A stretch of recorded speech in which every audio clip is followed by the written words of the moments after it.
어머니 맞지? 어머니 맞지? 우리 동네 거기 그 개울 넘어서 거기 맞지?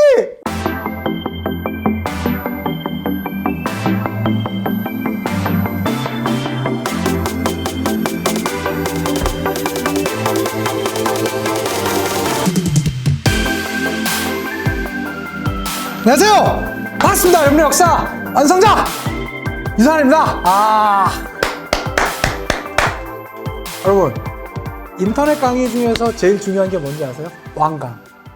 지금 이 강의를 클릭하셨다라는 이유 하나만으로 여러분들은 칭찬받아 마땅합니다. 1강부터 지금까지 함께 달려오신 모든 여러분들께 박수를 드리도록 하겠습니다. 선생님, 저는 안 읽어봤는데요. 앞에 강의 안 들었는데요. 그러면 다시 앞에 강의 들으세요. 예, 그냥 60강을 처음 클릭했다 아무 의미 없어요. 예, 우리 지금 대부분 요 강의를 클릭해 주신 대부분의 사람들은, 학생들은 정말 아주 훌륭한 그런 모습을 보여주셨습니다. 어떻습니까? 한국사, 여러분 솔직히 이 정도면 진짜 수업 잘하지 않았어요? 재밌게? 이 정도면 여러분 강의 노트에다가 가장 효율적으로 잘 정리해 드렸다고 전 자부하고요. 이것을 바탕으로 우리 그냥 한 번에 끝내지 말고 무엇보다 시험 자격 따는 것까지 같이 우리 한번 끝내보도록 합시다. 준비되셨습니까? 이제 마지막 강, 오늘은요 통일을 위한 노력 파트로 가보도록 합니다. 근데 솔직히 많이 써놨는데 딱 3개예요. 요 마지막 강의 좀 짧을 겁니다. 특별히 하나씩 한번 가보도록 할게요. 자, 먼저 요때로 한번 들어가 보도록 하겠습니다. 68년, 69년, 68년도에 무장 공비 사건이 있었어요. 이게 121 사건이라고 그래가지고, 사태라고 그래갖고, 이 당시에 북한의 특수부대가 1월 21일에 청와대 뒷산까지 오는 사건이 있었고, 당시에 이 무장 공비들은 대부분 다 사살되었는데 딱 한 명 살았어요. 그분이 김신조라는 인물인데, 이 인물은 지금은 우리 한국에선 목사님으로 활동을 하고 계십니다. 자, 이렇게 되자 남과 북의 대결이 조금 더 좀 약간 강화되는 그러한 어쨌든 국내에선 사건이 있었는데, 이 국제적으로는요 69년도에 닉슨 독트린, 즉 트루먼 독트린으로 냉전이 시작됐다라면 69년도에 닉슨 독트린으로 냉전이 좀 완화되는 그러한 움직임이 요때 있었고요. 선생님, 뭐 독트린, 닉슨 트루먼 이거 꼭 알아야 되는 겁니까? 한국사에서는 크게 필요 없고요. 세계사적으로는 어쨌든 이제 냉전이 조금 약화되는, 좀 완화되는 게 70년대 데탕트 시대라는 게 열리게 되는데, 가장 큰 계기가 바로 당시에 미국 대통령 닉슨이 발표했었던, 이젠 더 이상 우리 미국은 다른 나라에 너네 정치에 국제적으로 니네 국내 정치에 직접적으로 간섭하지 않을게 라는 것을 대외적으로 천명했던 이 사건이 되겠습니다. 이것으로 1970년대가 되면서 전 세계적으로 데탕트 시대라는 긴장의 완화 시대가 열리게 되었었고요. 자, 그러한 움직임 과정 가운데 71년도에 남북 적십자 회담이 열려야 돼요. 적십자라는 것은 국가적인 조직이 아니라 이제 사실 그냥 민간단체잖아요. 그래서 남과 북의 적십자들이 회담을 가져요. 자, 그러고 나서 72년도, 요건 너무 중요합니다. 7월 4일에 남북 공동성명, 7.4 남북 공동성명이라는, 말 그대로 7월 4일에 남과 북에서, 남과 북의 대표적인 도시가 어디예요? 서울과 평양이죠. 거기에서 공동성명문을 바로 발표한 거예요. 이게 바로 그 3대 원칙. 평화적으로 우리가 통일 문제를 고민해 봐야 된다. 자주적으로 우리가 이 통일 문제를 해야 된다. 민족 대단결이라는 3대 원칙. 평화, 통일, 자주 통일, 민족 대단결이라는 우리가 통일의 3대 원칙을 여기서 결정을 해요. 자, 그리고 나서 여기 남북 공동성명 한번 같이 보도록 합시다. 자, 쌍방은 다음과 같은 조국 통일 원칙에 합의를 보았다. 첫째, 통일은 외세에 의존하거나 외세의 간섭을 받지 않고 자주적으로 해결해야 한다. 둘째, 통일은 상대를 반대하는 무력 행사에 의거하지 않고 평화적인 방법으로 실현하여야 한다. 셋째, 사상과 이념, 제도의 차이를 초월하여 우선의 민족적 대단결을 도모하여야 한다라는 이 3대 원칙. 긴 거 필요 없습니다. 평화, 자주, 민족 대단결, 요거만 기억하시면 되고요. 그리고 나서 이것을 실질적으로 하기 위해서 남북조절위원회라는 게 벌어지는데, 근데 여러분 여기서 문제의 포인트는 뭐냐면 남북 적십자 회담이 먼저 있었고 남북조절위원회가 그 다음에 있었다는 거거든요. 동그라미를요, 여기에 남북 적십자 회담의 적의 동그라미를 치시고요, 여기 조절위원회의 조의 동그라미를 치세요. 요 적조 현상, 적조 현상이 뭐죠, 여러분? 요 현상이잖아요. 강물이나 바닷물이 그 갑작스럽게 플랑크톤이 많이 발달하게 되면서 이 산소 포화도가 부족해지는 바로 요 현상. 그렇게 되면서 물 색깔이 좀 적색으로 변하는 요게 적조 현상이라고 하거든요. 적조 현상이에요. 남북 적십자회담이 먼저 있었고 7.4 남북 공동성명 먼저 있었고 그다음에 남북 조절위원회가 그 이후에 있었구나. 요게 중요해요. 시험 문제는 보통 요걸로 물어봅니다. 적조 현상 꼭 기억하시고요. 제가 정치 파트에서도 말씀드렸지만 이거 이후로 막 통일이 거의 될 것 같은 분위기였었는데 결과적으로는 어떻게 유신체제가 나오게 되는 그러한 상황에 처해지기도 했었다. 먼저 봐주시고요. 84년도 가시면 84년도에 남한의 수해가 이 대한민국에 큰 홍수가 났었습니다. 저 이때 기억해요. 제가 서울 장안동에 살았거든요. 우리 집도 잠겼어요. 근데 어머니가 며칠 뒤에 동사무소에 갔다 오시더니 성원아 이거 북한에서 온 쌀이랑 그 옷이란다. 너 한번 볼래 하는데 근데 제 생각에도 그렇게 쌀이 맛있진 않았고 80년대면 사실은 그렇게 패션 스타일이 그렇게 좋기가 쉽지 않은 체제였었거든요. 그런데 우리 어머니의 옷이 참 그때 촌스러웠어요. 북에서 받았던 옷이. 그게 제가 그 뒤에 알고 봤더니 남한에서 큰 수해, 그 당시에 제가 장안동 살았는데 그게 중랑천 근처에 있으니까 완전 다 물이 넘쳤었거든요. 그때 북에서 그런 제안을 했대요. 너네 이렇게 힘들다며? 너네 좀 도와줄까? 라고 했는데 당시에 전두환이 무슨 생각이었는지 그래 그러면 주면 받을게 라고 하는 얘기를 해요. 자, 그 얘기로 인해서 당시에 북한 정부가 엄청 힘들었었다고 하더라고요. 가뜩이나 없는 살림에 막 준비해가지고 막 갑작스럽게 막 쌀도 주고 뭐 옷도 좀 줬다라고 하는데 자, 우리가 이렇게 받았잖아요. 근데 아무리 이게 남과 북이 약간 적대적이라 하더라도 받았으면 뭔가 좀 준 게 있어야 되지 않겠습니까? 그래서 어떻게 우리가 막 뭐 전자제품에 이런 것도 또 북에 보내줬다고 하더라고요. 자, 그러한 분위기 가정 가운데 85년도에 그렇죠. 이산 가족을 최초로 상봉했다. 이 표현 잘 나옵니다. 기억해 두셔야 돼요. 1985년도에 이산 가족 최초 상봉이 벌어졌습니다. 이때 장면들 보면요, 정말로 어머님 우리 이 이산 가족들이요, 남과 북의 이산 가족들이 처음 만나는 거예요. 언제 헤어졌습니까?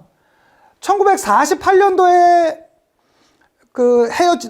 남과 북의 각각의 정부가 세워지고 그다음에 6.25 전쟁 때 막 이 이산 가족들이 많이 나오게 됐었잖아요. 그리고 나서 처음 만나는 거예요. 공식적으로 처음 만남. 이게 여기 보면 되게 슬퍼요. 막 어머니 맞지? 어머니 맞지? 우리 동네 거기 그 개울 넘어서 거기 맞지? 그러면서 어머니 이러면서 하면 진짜 이거 보는 사람들이 다 눈물 바다였었어요. 뭐 요 장면들이 있었고요. 그리고 88년 우리 노태우 정부가 되면서 77 선언이라는 이 외교 노선의 선언이 있었다 정도만 살짝 기억해 두시고, 자, 그러면서 90년대가 되면서 냉전이 종식되었습니다. 자, 그러게 되자 91년도에 남한과 북한이 유엔에 동시가입해, 각각 동시가입하는 그러한 되게 이제 우리 외교사적으로는 되게 큰 사건이 벌어졌었고요. 그리고 나서 남북 기본 합의서가 이때 만들어집니다. 남북 기본 합의서. 남북 기본 합의서도 역시 세 개예요. 상호 체제를 인정해줘야 된다. 상호 불가침의 원칙. 그 다음에 민족 내부 교류를 활성해야 된다라는 남북 기본 합의서가 있습니다. 이거 너무 중요해요. 그리고 나서 이 남북 기본 합의서의 내용 한번 보실까요? 자, 평화 통일을 성취하기 위해 공동의 노력을 경주할 것을 다짐하면서 다음과 같이 합의하였다. 제1. 남과 북은 서로 상대방의 체제를 인정하고 존중한다. 9. 남과 북은 상대방에 대한 무력을 사용하지 않으며 상대방을 무력으로 침략하지 아니한다.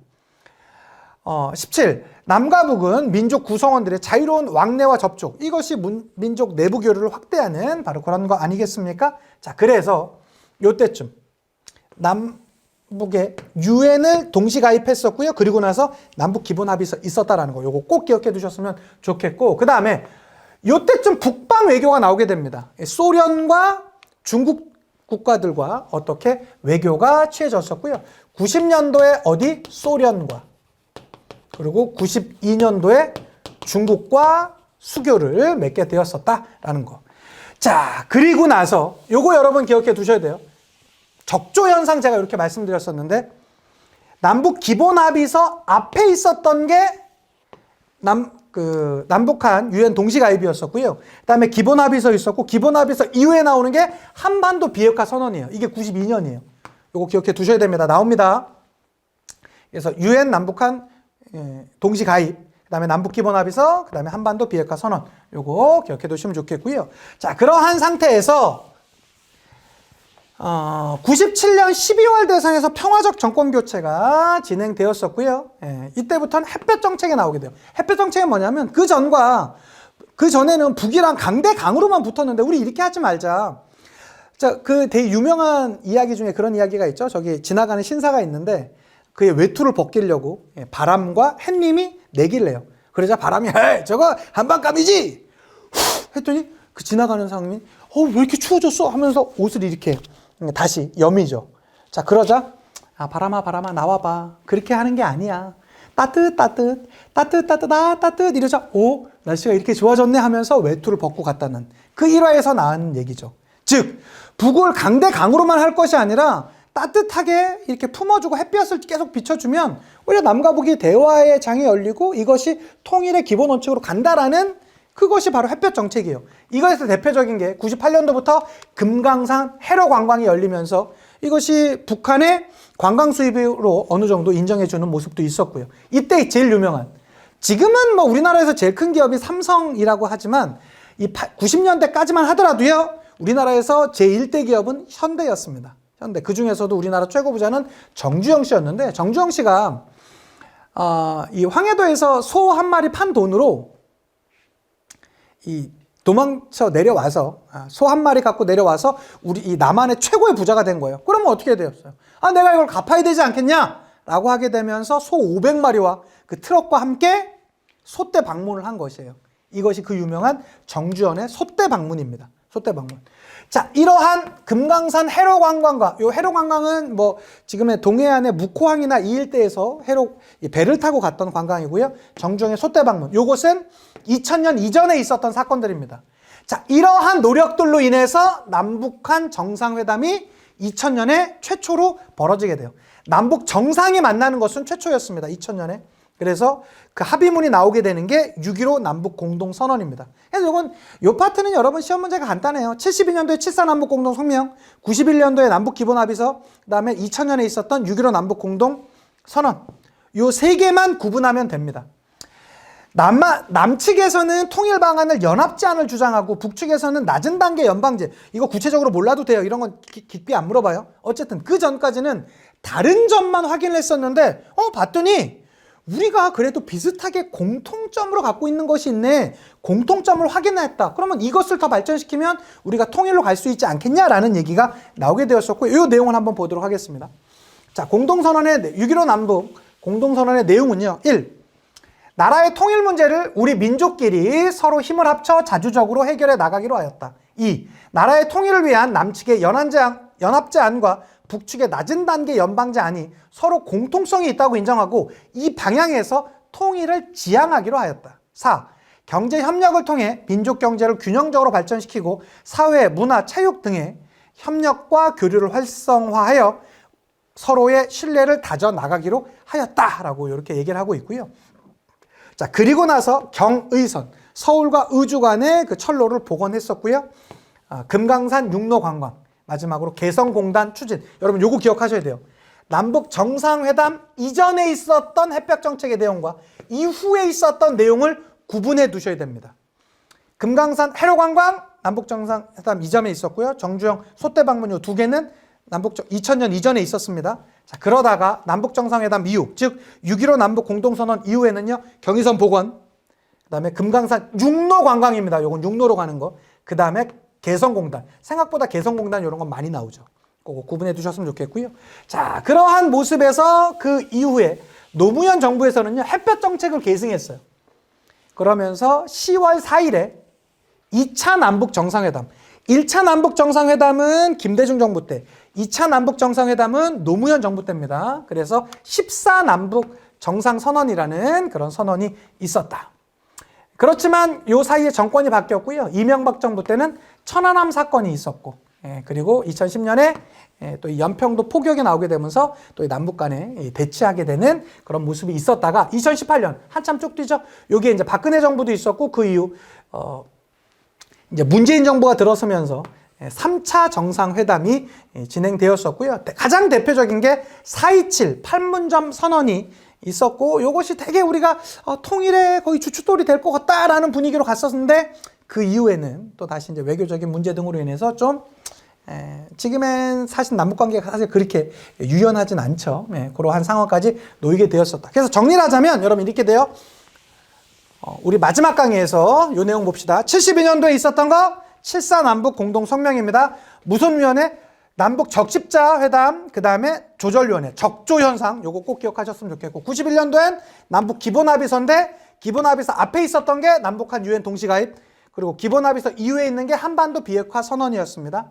그 다음에, 자, 2000년에 남북 정상회담이 있는데, 남북 정상회담 앞에 있었던 사건은, 그 금강산 해로관광, 그 다음에 정주영 소떼 방문이 있었고, 그 이후에는 개성공단이라든가 경의선 복원이라든가 금강산 육로관광, 이게 있었다라는 거, 요거 전후에 있는 내용 반드시 기억해 두셨으면 좋겠고요.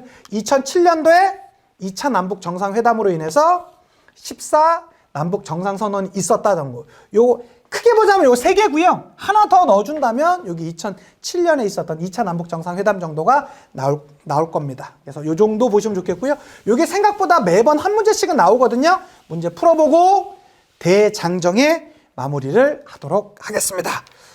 심화 56회에서 갖고 왔고요. 1번 문제로 가보도록 하겠습니다. 다음 연설이 있었던 정부 시기의 통일 노력으로 옳은 것은 이렇게 나왔습니다. 나는 3년 전 이 자리에서 서울올림픽에 감명을 전했습니다. 자, 서울올림픽이 1988년이었고 3년 전이라고 하니까 여기서 3 플러스 하면 되겠죠? 그러면 1991년. 남북 기본합의서 같은데 조금 더 봅시다. 며칠 전 남북한이 다른 의석으로 유엔에 가입한 것은 가슴 아픈 일이지만 통일을 위해 거쳐야 할 중간 단계입니다.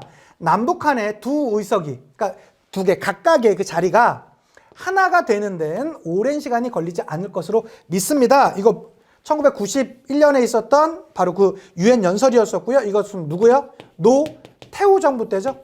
그럼 노태우 정부 때 어떤 내용들이 있었는지 한번 보도록 합시다. 남북 정상회담이 처음으로 개최되었던 것은 김대중 정부 때고요. 한반도 비핵화 공동선언이 채택되었던 게 노태우 정부 때 맞습니까? 그렇죠. 남북 기본합의서 이후에 있었잖아요. 정답 2번이고요. 3번. 개성공단 조성 사업을 추진하기로 했다. 이거 언제죠? 개성공단? 이거 당연히 김대중 정부 때고요. 더 중요한 건 6.15 남북 공동선언 이후에 있었다. 그 다음에 남북 조절위원회를 운영하기로 하였다. 이것은 어떻게? 적조현상이니까 박정희 정부 때입니다. 남북한 이산가족이 상봉이 최초로 실현되었다. 1985년 누구? 전두환 정부 때죠. 그렇죠. 자, 오늘 대장정. 오늘의 마지막 문제이자 제 유성환의 한능검 마지막 문제 풀고 마치도록 하겠습니다. 심화 55회입니다. 2번. 다음 연설문을 발표한 정부 시기에 있었던 사실로 옳은 걸 찾으랍니다. 지난 5년 동안 우리 국민은 세계가 놀라워하는 업적을 이룩해냈습니다.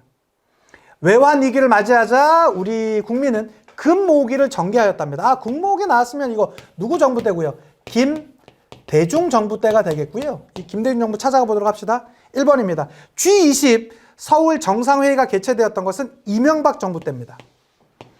미국과 자유무역 협정이 체결되었다. 이거 언제입니까? 노무현 정부 때입니다. 3번. 금융실명제가 대통령 긴급명령으로 실시되었던 건 김영삼 정부 때고요. 4번입니다. 8.3 조치로 사채 동결 등의 특혜가 기업에게 제공되었던 것은 박정희 정부 때입니다. 자, 마지막으로 5번. 남북 경제 교류 증진을 위해 경의선 보건공사가 시작되었던 것 김대중 정부 때가 맞습니다. 특히 6.15 남북 공동선언 이후에 있었던 내용이지요. 다 이루었다. 어떻습니까, 여러분? 여러분과 함께해서 너무나 행복했고요. 여러분 이렇게 했으면 어떻게 되겠습니까? 여기저기 좀 많이 알려주시고요. 무엇보다 한능검에서 좋은 성과 나오시면 제 유튜브에 오셔서 다시 댓글도 달아주시고 그렇게 제가 또 중간중간에 약간 벼락치기 특강이라든가 시험 전 특강이라든가 이런 것들 지금 만들어서 추가적인 영상 또 만들도록 할 테니까 계속 사랑해 주시고 또 널리 알려주시고 하시면 더 좋겠습니다. 한국사 공부하셨으면 세계사 같이 공부하셔도 좋을 것 같고요. 또 세계사 공부한 친구들은 또 한국사 더 같이 공부하는 제 채널 안에서 모든 것이 다 가능하지 않겠습니까? 좋습니다, 여러분. 너무너무 수고 많으셨고요. 여러분과 함께해서 너무나 행복했습니다. 마지막으로 인사드리고 물러가도록 하겠습니다. 역사가 완성되는 그날까지